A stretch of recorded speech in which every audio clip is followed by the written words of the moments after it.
Le sujet dure, le dossier est long. Est-ce que les Occidentaux pensaient vraiment pouvoir trouver un compromis après cette année et demie de marathon? Premier compromis, premier accord en tout cas, premier prémisse d'accord peut-être? Ils n'ont pas le choix.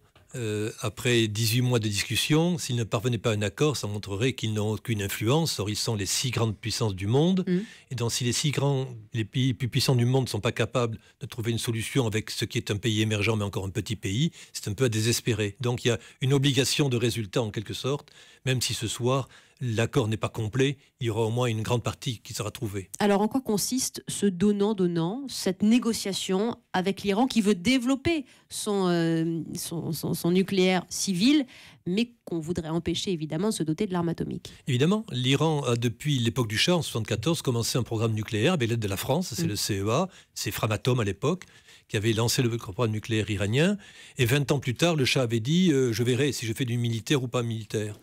20 ans plus tard, le Shah était parti, mais c'était la guerre Irak-Iran. Et donc les Iraniens ont dit, le militaire, il faudrait peut-être qu'on regarde comment ça se fait.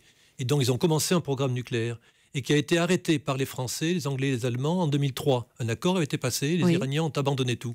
Mais il n'y a pas de sécurité à 100%.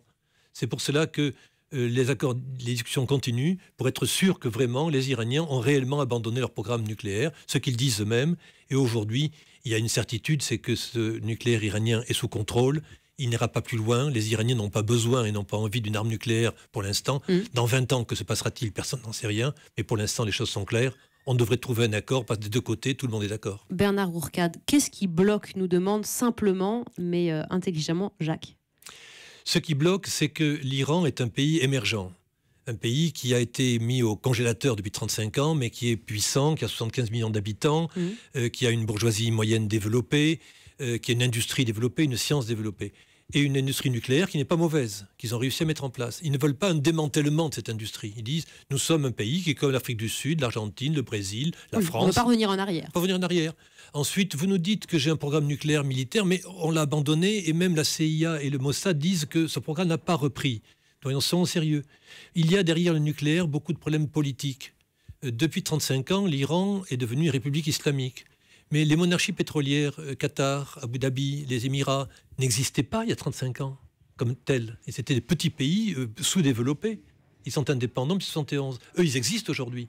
Et donc, on a face à face des pays qui ont été soutenus par les Occidentaux pendant 35 ans, l'Arabie Saoudite, le Qatar, les Émirats, et qui se trouvent face à l'Iran qui revient sur la scène. Et donc, comment se comporter avec un retour de l'Iran sur la scène internationale, alors que depuis 35 ans, je pouvais vivre tranquillement sans les Iraniens? Tout le problème est là.